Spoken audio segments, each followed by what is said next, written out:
Okay. Good morning. Did we turn the lights on? Yeah, I think so. It seems dark and dreary. Was the weekend here night? Well, where were you guys over the weekend? Here. Here. Someplace Here. else? Yeah. Here. It was Here. I was out of town.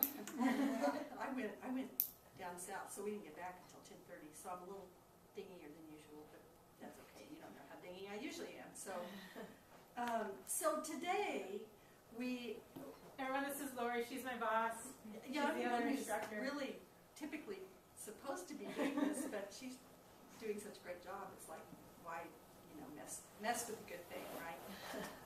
So today, what you've been looking at for today are sort of two different things that overlap, but certainly aren't identical. And one is action research, and one is self-reflective research. And I'm gonna ask you, can you see them too, or just me? Are we getting everybody? I mean, I know you're going to pick up the audio of everybody, but... Just you.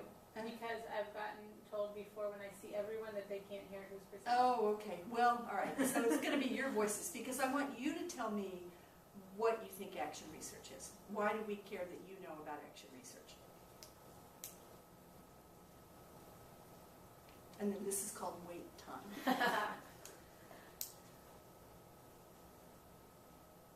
Actually going out in the field and like collecting the data and everything. And it's not so much going out, it's in your own classroom. So tell me what you're going to be teaching. Secondary English, Minnesota. Okay, so let's not say that. I'm too befuddled to come up with a brilliant English example, although I know we could. Something about reading scores on like how they. Well, I'm gonna stick with history because that's secondary history is my thing. But I had a Teaching American History grant, and I had two teachers who decided that they wanted to try a form of action research. And it's as long as it's something that you would naturally be doing in your own classroom, you really want to know which of these things works better. So the two teachers agreed on the test that they were going to give on a unit. And I actually think they may have agreed on several tests, because what one of the teachers did was just the traditional presentations about things that had come up. But what the other teacher did was the grant allowed him to purchase audio recordings of presidential speeches. And so he was able to have the students actually listen to FDR giving a fireside chat and listen to whoever else was included. And then the question was, if the students have listened to the president giving this information rather than me, the teacher, or even the student just reading from a book, and Roosevelt gave fireside chats, was there any difference in their understanding of the period and understanding of the very self-same test questions? And sure enough, the students who were listening to the audios did do better. So it's something that you would, and maybe that comes from a research article, that you, somehow in all your spare time, I know that's what you're going to be doing, is looking at research articles, but there are actually some kind of cool blogs and things like that you could be on now and go, oh, well, maybe that would be good. So you've heard about two different approaches, or somebody says, this is a really good thing to try. And so you decide that you do want to see which works better, and especially in your own setting. And since I work most of the time in gifted education, a lot of the teachers I work with will contact me because they'll say, well, somebody in the school is saying that this is research-based and that this is what we must be doing with all our students. But it's clearly something that's not going to be good for gifted students, like using basal readers if you have kids with advanced reading skills.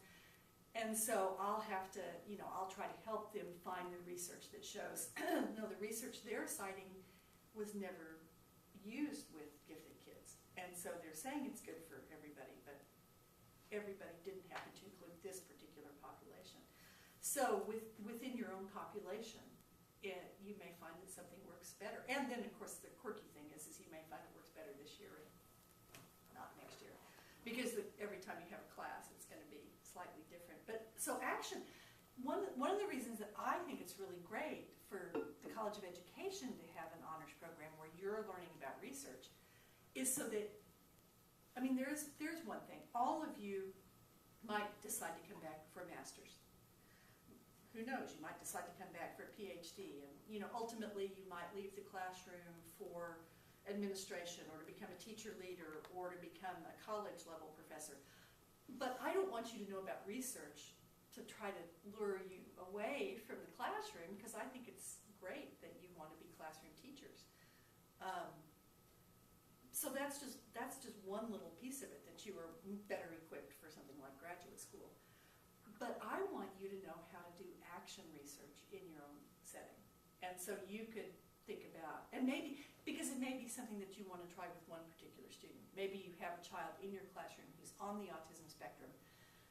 Nothing's working particularly well, so you go to the journals and you do some research and say, oh, okay, so if I do this, if I organize things in this particular way, I'm going to keep a journal about how this works with this student. So I want you to be equipped to do this stuff in your own classroom. Now, Kirsten, tell them what they're going to be doing. We were hoping to actually give you time to do this today, and it's going to have to wait a little bit, but tell them what they're going to be doing. You come up here and tell them so you're on camera for a few minutes. I love being on camera. I know.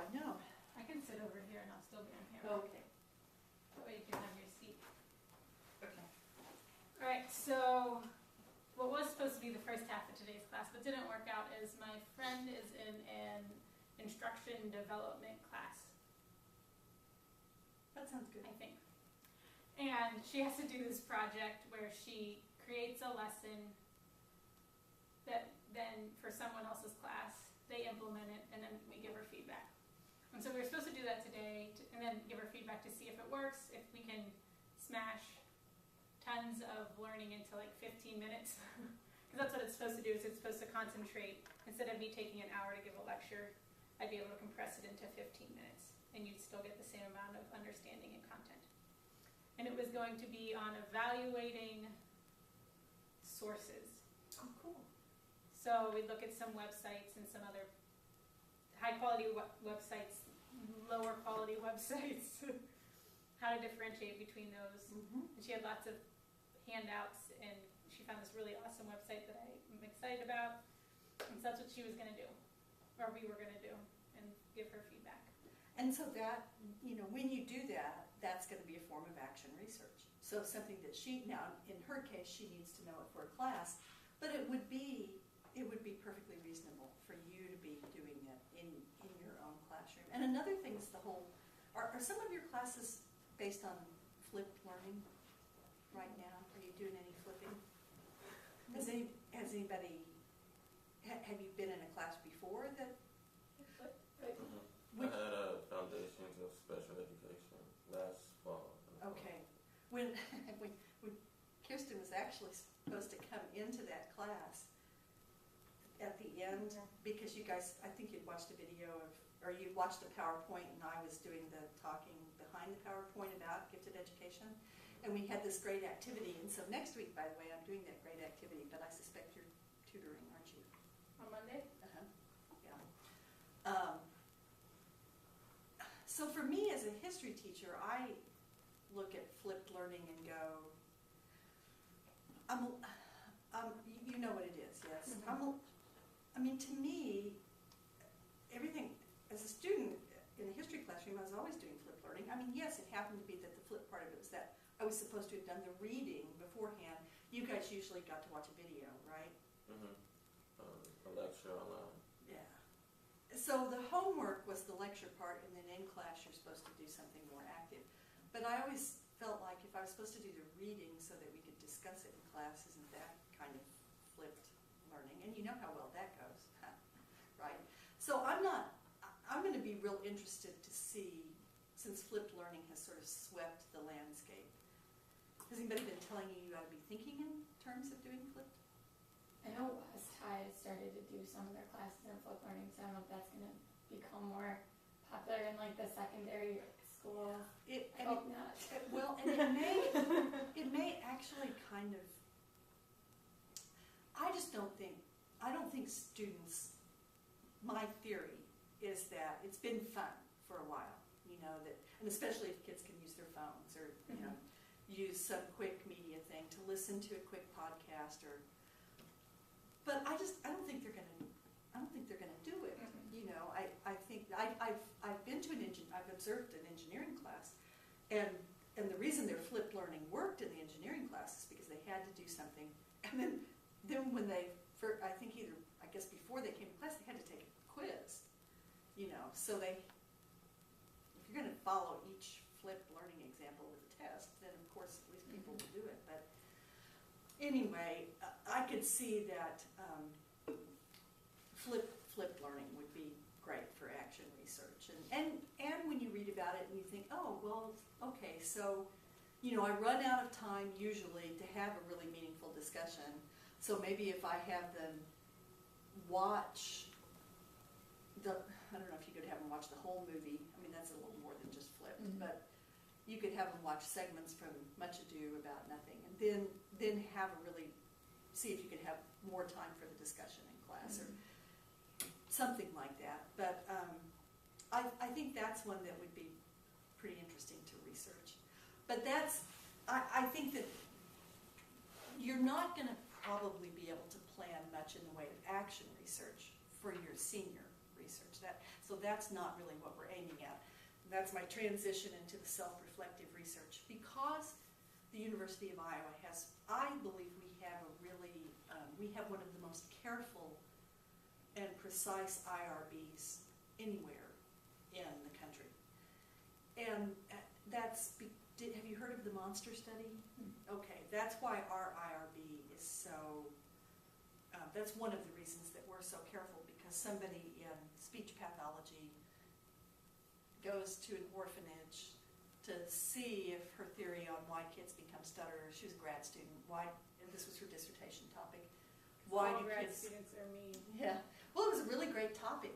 It's just nobody pushed her to then make sure that she corrected the problem. But she went to see if, sure enough, if when a kid, a young child, inadvertently stuttered, if you really said something about that, pointed out if that's indeed what caused stuttering. And she turned like 7 kids into stutterers and then never went back and did anything about it.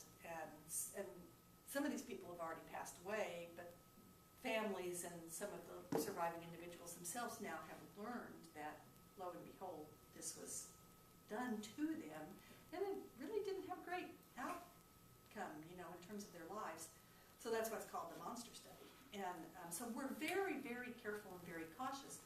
But unfortunately, what that means for you is that you may have a great thing that you'd love to try with kids, and I'm sure Kirsten has already made this point to you. Don't even think about it, because unless you're joining a faculty member in a study that they've already got going and already have IRB approval for, and they can just add you to, if you intend to do your senior research before you graduate, and you want to graduate, you know, before you hit 30, then you are probably not going to get a study involving children through IRB. Plus, you won't just be having to go through IRB, you'd have to go through the school's review process, and for each child that you were going to be working with, you'd have to have signed permission from their parents. Now, I'm saying this somewhat tongue-in-cheek, because if you had the opportunity to do something with one child, like if you were going to be doing some intensive tutoring with one child,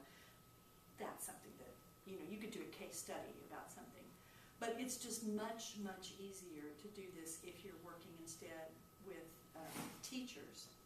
You can get permission. If you're going to do a survey, like the State Department of Education, you can send a survey out to every superintendent in the state. You can send a survey out, you know, to larger groups. We have a gifted teachers listserv, and it's got people from all over the world. And so if you had something you wanted to know from people who were practitioners in various places and various levels and various content areas, you can get those approved. But I started seeing examples of more and more self-reflective stuff.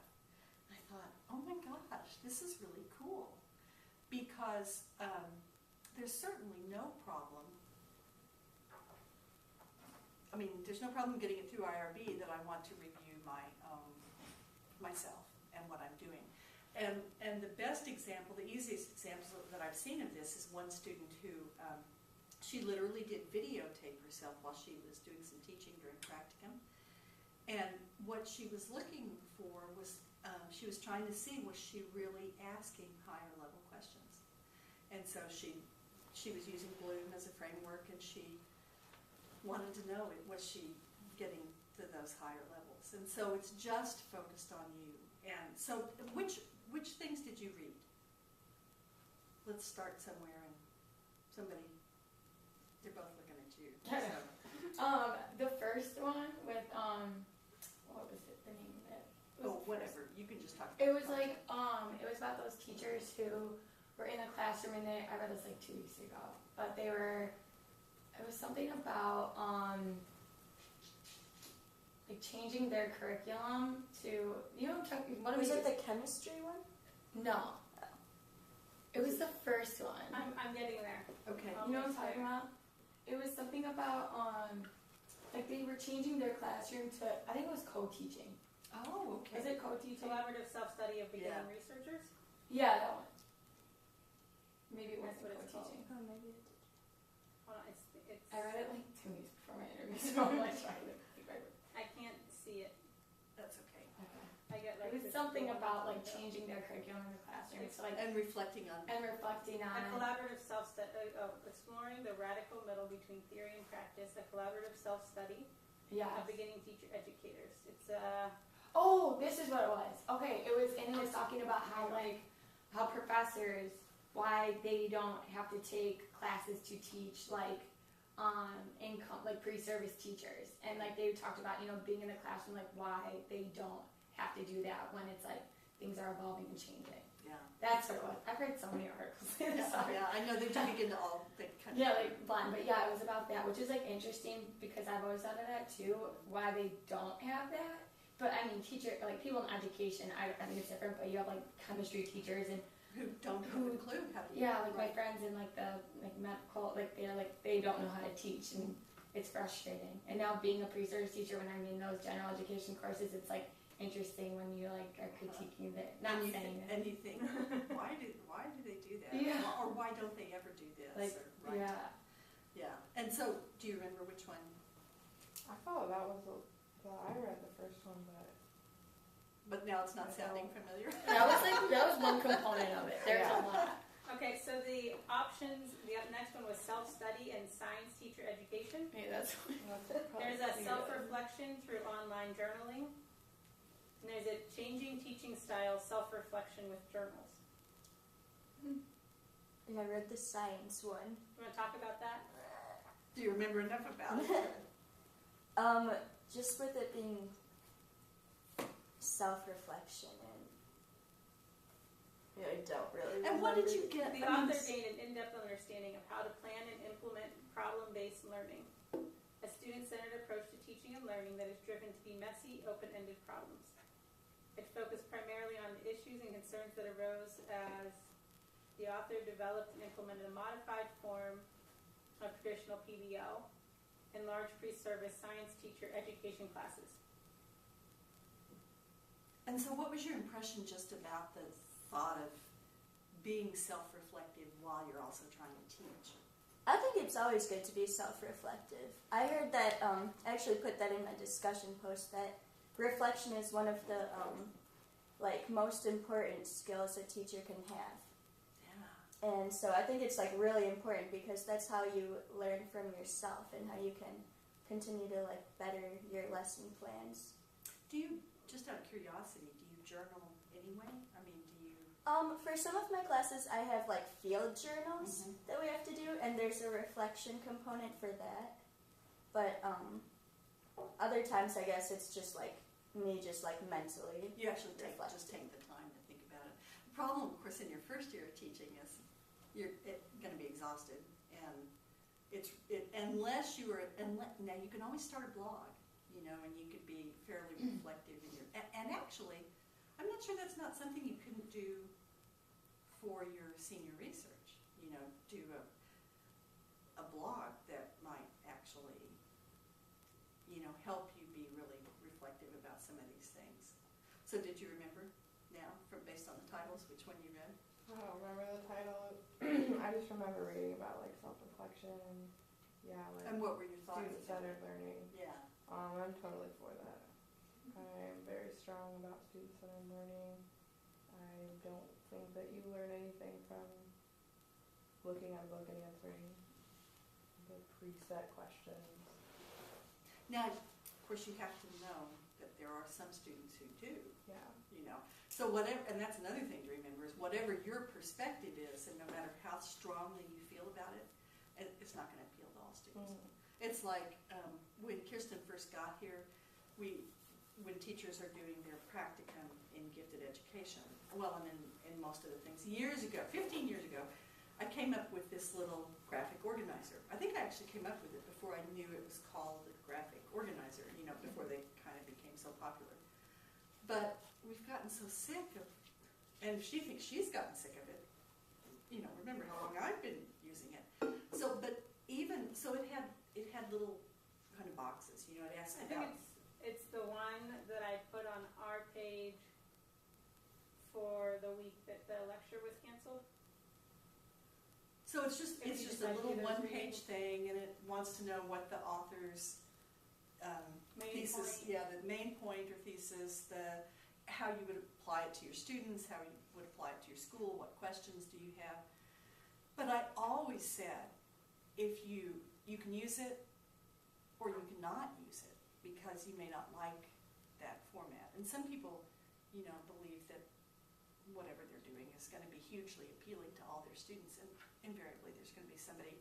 I had a teacher program one summer where when I said that, you can use this or you can do something completely different. And so the teacher, it's always troublesome for me to talk about my students because my students are usually teachers.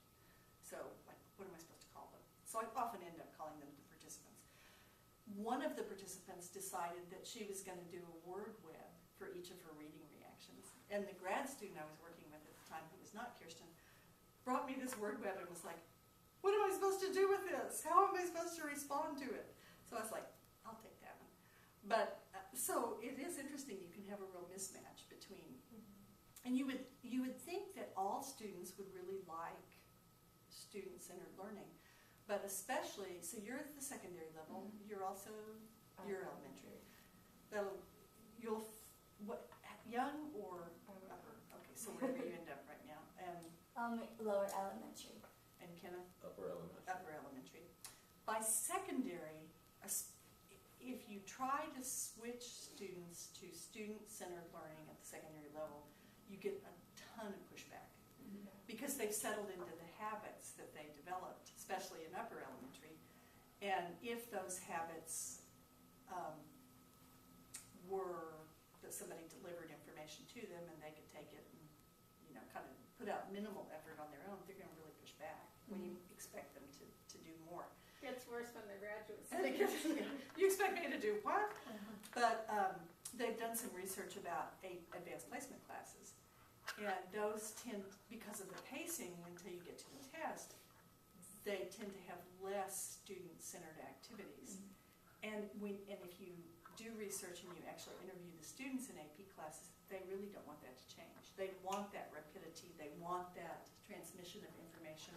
So they're getting as much information. So they actually do like, you know, give me the readings, give me the presentation, you know, and they will say, no, it's not going to be efficient if I do other things. Now, sometimes they love doing the stuff they get to do after the May exam, like whatever creative kinds of things they get to do, but they feel like it wastes their time.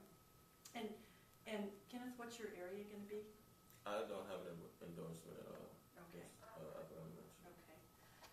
So, but one of the ideas that I thought people might actually want to be involved in terms of a self-reflective form of research is that each, you know, anybody who didn't have another idea, one of the things that they could really think about would be the things that they've learned here in the College of Education as so-called best practices. You know, you're learning to do things in ways that are research-based, but they may not be ways that match what you're going to find when you go out to do your practicum. And I thought that would be a really interesting thing to reflect on.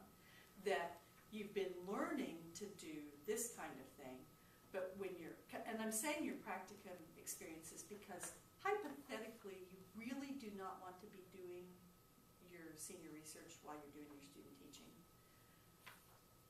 You really don't. You want to have, now if you want to, you know, if you've got your literature review done, you've got a lot of your writing done, you've done whatever you're doing through practica, and now you just want to include like the first couple of weeks of student teaching, you know, you can do that and you can survive it, but it's really, really hard if you've, and nobody, you know, I don't know about it if you've saved your writing your senior thesis until you're student teaching, because you know, nobody officially would approve of that.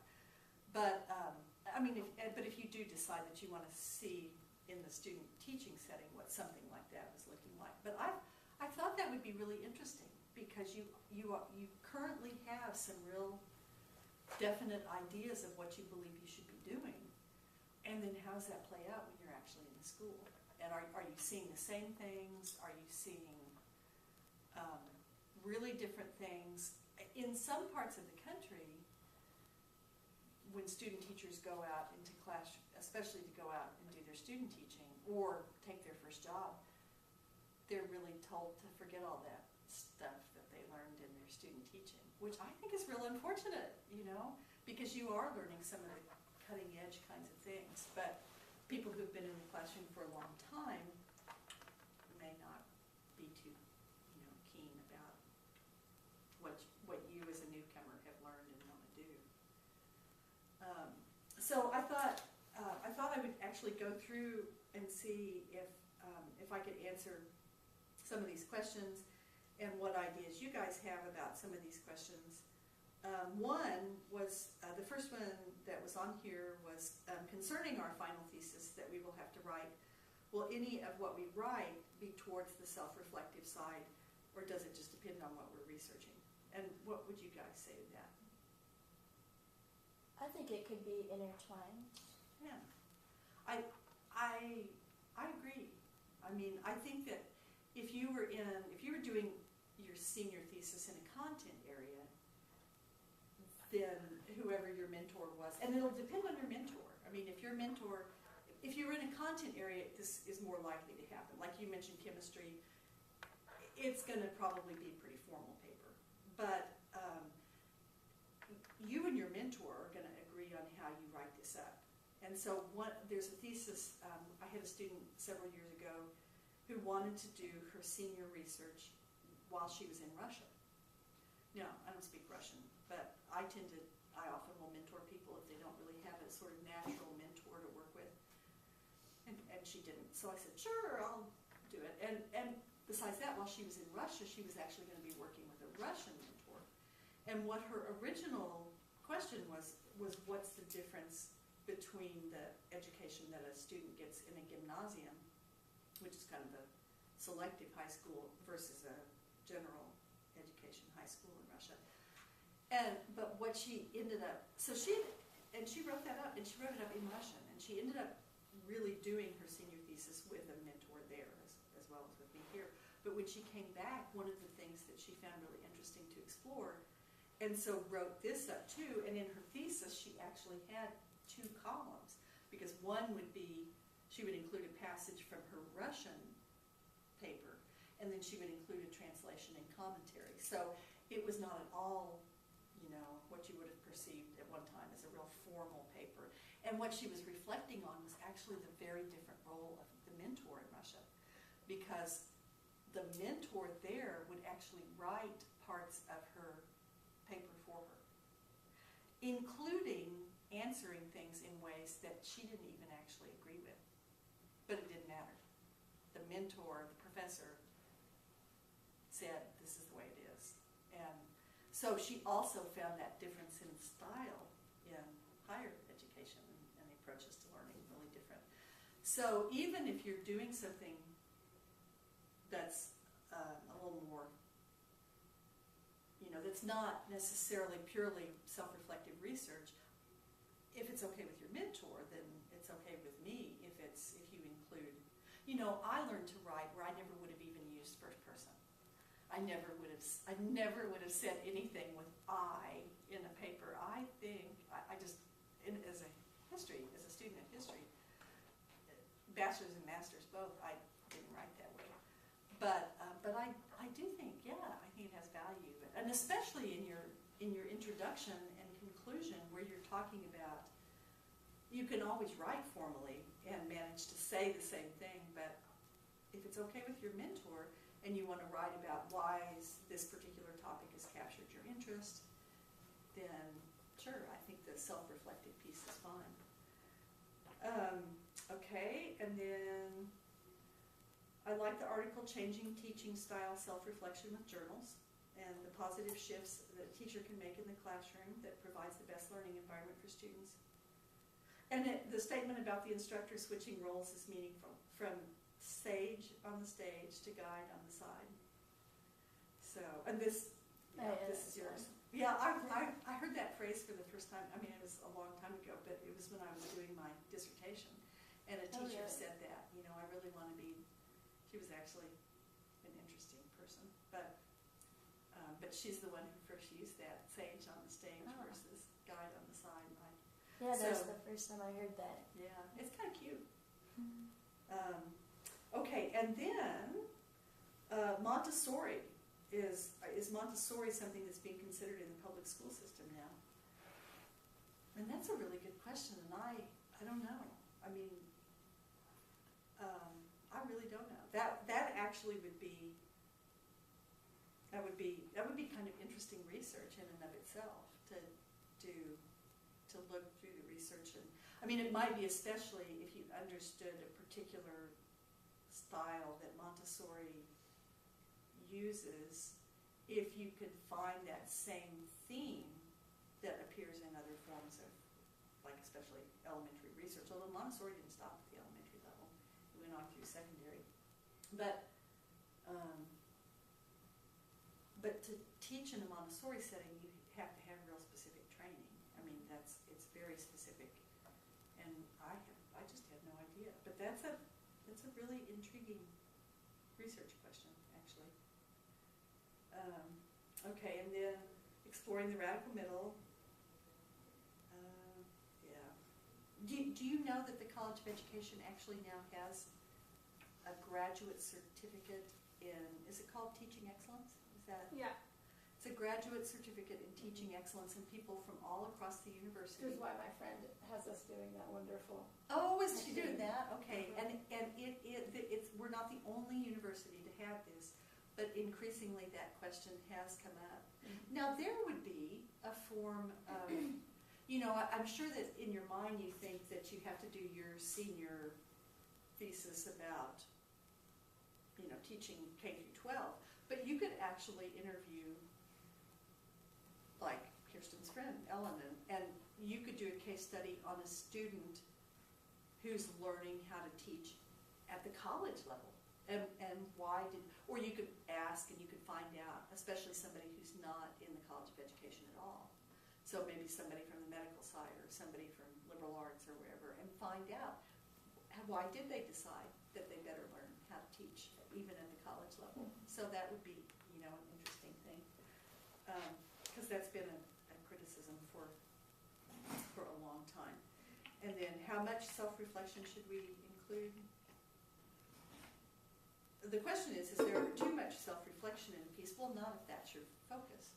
I mean, if that wasn't your focus and you kept coming back to that, then that could be quirky. But if that is your focus,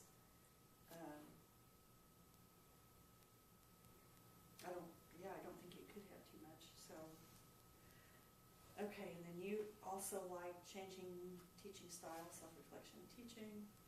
Okay. What do you guys think? Because you've probably actually been learning more about Common Core than I have. But Kenneth had asked, do the National Common Core standards tend to go along with the teachers as transmitters, or the sage on the stage, I guess, if you want to translate it to that, or teachers utilizing a transformative model of instruction, which would be more the guide on the side. And what's your impression from what you're learning about Common Core standards which is that, how do you think that's gonna be implemented? I think it's aimed more towards like transmitting it, but I think that if you're creative enough in your lesson, you can go with it and you can flip it into more than that. Yeah, into kids doing more of it. That's such a good question, and I think you're right. I think that's a really good way of putting it. The Common Core, this knowing the standards, just gives you a place toward which to aim.